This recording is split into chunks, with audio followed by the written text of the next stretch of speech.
Hello and welcome to Kareem's English classes. I am Hidayat Kareem, your teacher, your trainer, and your guide. In this video, I'm going to give you some tips on how to write an effective summary. Summary लिखते वक्त सबसे पहला सवाल ये होता है कि आखिर समरी क्या है, समरी क्या होती है। तो मैं आप लोगों को बता दूं, समरी मीन्स किसी बात को शॉर्ट में बताना, यानी कि समराइज़ करना, किसी चीज़ का ब्रीफ इंफॉर्मेशन देना। ये ब्रीफ इंफॉर्मेशन, ये शॉर्ट इंफॉर्मेशन किसी भी बारे में हो सकता है। फॉर एग्ज़ाम्पल, आपने कोई मूवी देखी, मूवी देखने के बाद आपका कोई फ्रेंड आपको मिलता है और वो ये जानना चाहता है कि वो मूवी किस बारे में थी। अब आप ऐसा नहीं करेंगे कि वो 3 घंटे की या 2.5 घंटे की मूवी को पूरा आप एक्सप्लेन अपने फ्रेंड को करें, ये पॉसिबल नहीं है। तो आप क्या करते हैं, उस मूवी के मेन पॉइंट्स को अपने फ्रेंड के साथ डिस्कस करते हैं, मेन पॉइंट्स को अपने फ्रेंड को बताते हैं और इस तरह से बताते हैं कि उसे वो पूरी मूवी समझ में आ जाए। इसी तरह से हम किसी टूरिस्ट प्लेस पे या किसी हिल स्टेशन पे घूमने जाते हैं। वहाँ से आने के बाद हमारे फैमिली मेम्बर्स, हमारे फ्रेंड्स या रिलेटिव्स वहाँ की सीनरी के बारे में जानना चाहते हैं। बहुत एक्साइटेड होकर पूछते हैं कि हाँ भाई, तुम वहाँ गए थे, इस जगह घूमने के लिए गए थे, तुमने वहाँ क्या क्या देखा। लेट्स सपोज आपने वहाँ पे 5 दिन स्पेंड किए हैं, तो क्या ये आपके लिए पॉसिबल है कि उन पूरे 5 दिनों को आप अपने फ्रेंड, रिलेटिव्स या फैमिली मेम्बर्स के साथ में डिस्कस कर सकें? बिल्कुल पॉसिबल नहीं है। तो आप क्या करते हैं, वहाँ की सीनरी का, वहाँ की ब्यूटी का, जो चीज़ें आपने वहाँ पे फील की है, जो चीज़ें आपने वहाँ पे देखी है, उनका एक ब्रीफ इंफॉर्मेशन उन्हें देते हैं। और ये ब्रीफ इंफॉर्मेशन आप इस तरह से देते हैं कि उन्हें वहाँ की सारी बातें अच्छे ढंग से समझ में आ जाए। इसी तरह से आपने कोई स्टोरी पढ़ी, स्टोरी को पढ़ने में आपको 2 दिन, 3 दिन, 4 दिन लग गए और आप चाहते हैं कि उस स्टोरी से जो सारी बातें आपने सीखी है, वो बातें दूसरे लोगों को भी बताई जाए। तो क्या ये पॉसिबल है कि आप पूरे 5 दिन की स्टोरी उन दूसरे लोगों को जिन्हें आप सिखाना चाहते हैं 5 दिन तक बिठाकर सुनाएं? बिल्कुल भी पॉसिबल नहीं है। उस कंडीशन में हम क्या करते हैं, उस कंडीशन में हम ये करते हैं कि उस स्टोरी का एक निचोड़ निकालते हैं कि आखिर उस स्टोरी में क्या बात थी, उस स्टोरी के अंदर क्या क्या इम्पोर्टेंट पॉइंट्स थे, और फिर उन इम्पोर्टेंट पॉइंट्स को हम उन लोगों के साथ में डिस्कस करते हैं जिन्हें हम चाहते हैं कि उस स्टोरी से जो चीज़ें हमने सीखी वो सारी बातें उन्हें भी सिखाएं। इसी तरह से एक बहुत ही कॉमन एग्जांपल है, आप बहुत आसानी से समझ सकते हैं कि आपने क्लास अटेंड की और उस दिन आपका एक फ्रेंड उस क्लास में एब्सेंट हो जाता है। क्लास अटेंड करने के बाद जब आप अपने घर जाते हैं, तो घर जाने के बाद वो आपका फ्रेंड आपके घर पे आता है और आपसे पूछता है कि आज क्लास में क्या क्या पढ़ाई हुई। ये पॉसिबल है कि क्लास में जो पढ़ाई हुई है वो सारी बातें स्टेप बाय स्टेप आप अपने फ्रेंड से डिस्कस कर सकें। लेट्स सपोज वो क्लास 2 घंटे की थी या फिर 3 घंटे की थी, तो ये पॉसिबल है कि 3 घंटे के अंदर जितनी सारी बातें हुई हों, वो सारी बातें आप अपने फ्रेंड के साथ में डिस्कस कर सकें? बिल्कुल भी पॉसिबल नहीं है। तो हम क्या करते हैं, हम ये करते हैं कि उस 3 घंटे के अंदर जो इम्पॉर्टेंट बातें हुई है, उन इम्पॉर्टेंट बातों को, उन इम्पॉर्टेंट पॉइंट्स को अपने फ्रेंड्स के साथ में डिस्कस करते हैं। तो डियर स्टूडेंट्स, जब हम किसी स्टोरी, किसी इवेंट, किसी मूवी, इस तरह के किसी भी चीज़ के बारे में जब दूसरे लोगों से डिस्कस करते हैं, तो पूरी बातों को न बताकर उन बातों का एक निचोड़ जो हम डिस्कस करते हैं, उसी को कहा जाता है समरी, जिसके अंदर पूरी बातें तो नहीं बताई जाती, लेकिन कुछ ऐसे इम्पोर्टेंट पॉइंट्स को कवर किया जाता है जिससे सुनने वाले को वो सारी बातें समझ में आ जाए जो उन्होंने नहीं समझी, या फिर वो सारी बातें जो हम उन्हें समझाना चाहते हैं। अब बात आती है समरी लिखने की। समरी लिखना मेरा मानना है कि मैक्सिमम स्टूडेंट्स को बहुत ही डिफ़िकल्ट लगता है, लेकिन आज के इस वीडियो में मैं आप लोगों के साथ कुछ ऐसे स्टेप्स डिस्कस करूंगा, मैं आपको कुछ ऐसे स्टेप्स बताऊंगा जिनको फॉलो करके आप एक बहुत ही इफ़ेक्टिव और एक बहुत ही खूबसूरत समरी लिख पाएंगे। कभी भी समराइज़ करते हुए एक बात का ख्याल हमेशा रखना चाहिए कि जिन्होंने स्टोरी नहीं पढ़ी है या जिन चीज़ों के बारे में भी हम समराइज़ कर रहे हैं, जिन चीज़ों के बारे में भी हम ब्रीफ इंफॉर्मेशन दे रहे हैं, उसमें सारे इम्पोर्टेंट पॉइंट्स को इस तरह से कवर की जाए कि जो भी बात हम उनको बताना चाहते हैं वो सारी बातें हम सक्सेसफुली उन तक पहुंचा पाएँ। कहने का मतलब ये है कि अगर आप किसी स्टोरी को समराइज़ कर रहे हैं तो वो सारी स्टोरी अच्छे से उन लोगों को भी समझ में आनी चाहिए आपके समरी के थ्रू जिन्होंने उस स्टोरी को नहीं पढ़ा। सो डियर स्टूडेंट्स, आज के इस वीडियो में मैं आपके साथ डिस्कस करूंगा वो 5 मैजिकल स्टेप्स जिनको फॉलो करके आप एक बहुत ही इफ़ेक्टिव समरी लिख सकेंगे।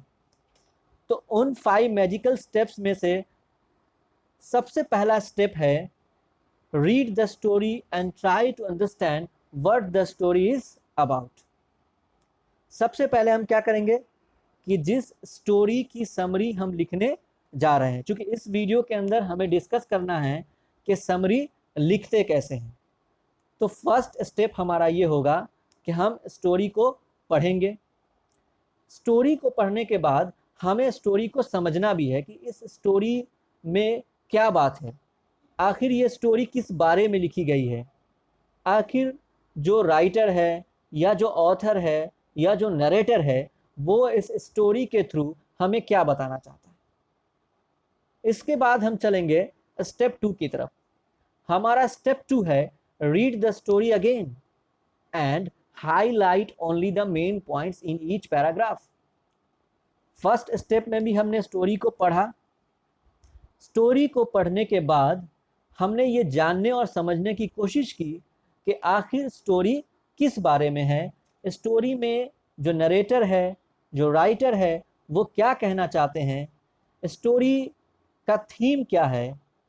ये सारी बातें समझने के बाद हम स्टोरी को दोबारा पढ़ेंगे और दूसरी बार हमें ये काम करना है कि स्टोरी के अंदर हर एक पैराग्राफ में जो भी हमें मेन पॉइंट्स नज़र आए हमें उन्हें हाईलाइट करते जाना है।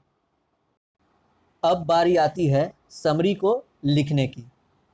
जब भी हम समरी लिखना शुरू करते हैं तो सबसे पहला सवाल जो हमारे मन में उठता है वो ये होता है कि सबसे पहले हमें क्या लिखना चाहिए। जैसे ही हम समरी स्टार्ट कर रहे हैं तो सबसे पहले हम क्या लिखें, वो कौन सा सेंटेंस हो जिससे हम अपनी समरी को स्टार्ट करें। तो इन सारे सवालों के जवाब छिपे हुए हैं स्टेप नंबर 3 में। स्टेप नंबर 3 क्या है? Mention the name of the chapter and the writer. सबसे पहला काम हमें क्या करना है, जैसे ही हमने समरी लिखनी शुरू की तो सबसे पहले हमें चैप्टर का नाम लिखना है, फिर उस चैप्टर के राइटर का नाम लिखना है, then any achievement of writer, फिर राइटर के कुछ अचीवमेंट्स लिखने हैं and the theme of the chapter. उसके बाद हमें उस चैप्टर का थीम लिखना है। थीम मीन्स होता है विषय, कि आखिर ये चैप्टर किस बारे में है। और ये सारे इंफॉर्मेशन को हम एक पैराग्राफ में कवर करेंगे जो है हमारा स्टेप नंबर 3। यानी कि जैसे ही हमने समरी लिखनी शुरू की तो हमारा जो फर्स्ट पैराग्राफ होगा उस पैराग्राफ के अंदर जो बातें हमें लिखनी है उनमें हमें चैप्टर का नाम लिखना है, राइटर का नाम लिखना है, राइटर के अचीवमेंट्स लिखने हैं and the theme of the chapter.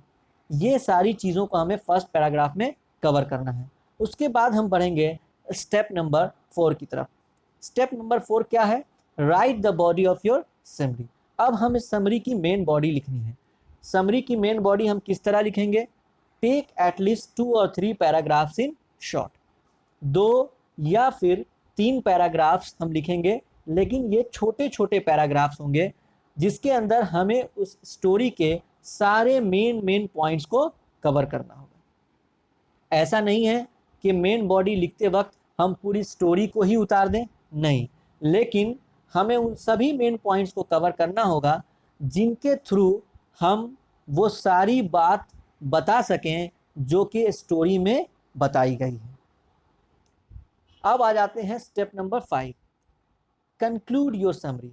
Conclude means finish करना या फिर ख़त्म करना। तो हम अपने समरी को कैसे कंक्लूड करेंगे? Mention how was the writers work.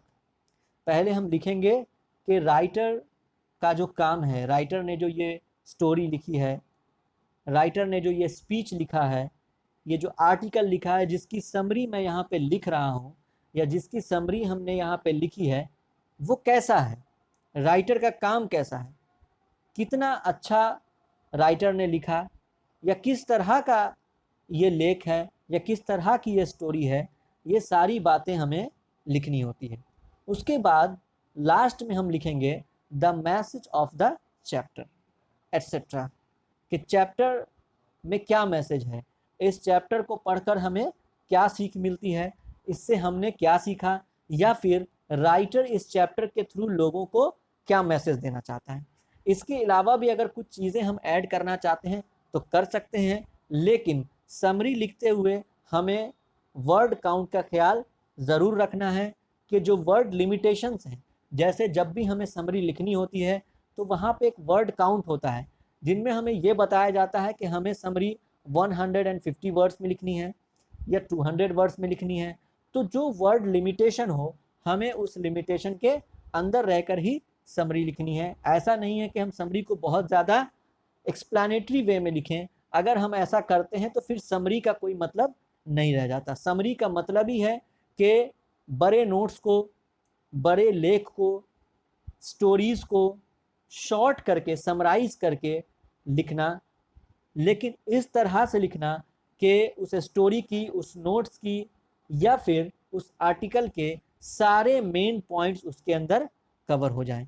तो मैंने जो आपको 5 मैजिकल स्टेप्स बताए हैं, अगर आप इनको फॉलो करेंगे तो आप बहुत ही आसानी से एक बहुत ही इफ़ेक्टिव समरी लिख सकते हैं। 5 स्टेप्स को मैं आपको एक बार और अच्छे से बता दूं कि पहला जो हमारा पैराग्राफ लिखा जाएगा उसके अंदर हमें चैप्टर के बारे में, चैप्टर का नाम, राइटर का नाम, राइटर का अचीवमेंट और फिर चैप्टर का थीम, ये सारी चीज़ें कवर करनी हैं। उसके बाद हमारा सेकंड पैराग्राफ, थर्ड पैराग्राफ और फोर्थ पैराग्राफ। अगर आप मेन बॉडी के लिए 3 पैराग्राफ ले रहे हैं तो, अगर आप मेन बॉडी के लिए सिर्फ 2 ही पैराग्राफ ले रहे हैं तो सेकंड पैराग्राफ और थर्ड पैराग्राफ के अंदर हमें उस चैप्टर के सारे मेन पॉइंट्स को कवर करना होगा। इतना करने के बाद जो हमारा लास्ट पैराग्राफ होगा, जो हमने आपको स्टेप नंबर 5 में बताया है, इस लास्ट पैराग्राफ के अंदर हमें ये लिखना है कि राइटर ने जो ये स्टोरी लिखी है, जो ये आर्टिकल लिखा है, या फिर जो ये नोट लिखा है, तो ये कैसा है, हमें कैसा लगा। लास्ट में हमें ये लिखना है कि आखिर इस चैप्टर से जिसकी समरी हमने लिखी है, या इस लेख से या इस आर्टिकल से जिसकी समरी हमने लिखी है, उससे हमें क्या सीख मिलती है, या फिर दुनिया को ये इस चैप्टर के थ्रू राइटर क्या बातें बताना चाहते हैं। मुझे उम्मीद है कि आप लोगों को जो मैंने 5 मैजिकल स्टेप्स बताए हैं एक इफ़ेक्टिव समरी लिखने के, वो बहुत अच्छे से समझ आया होगा, और आप इन 5 मैजिकल स्टेप्स को फॉलो करके फ्यूचर में समरी लिखेंगे या अपनी समरी लिखने में इन 5 मैजिकल स्टेप्स से हेल्प लेंगे। Thank you.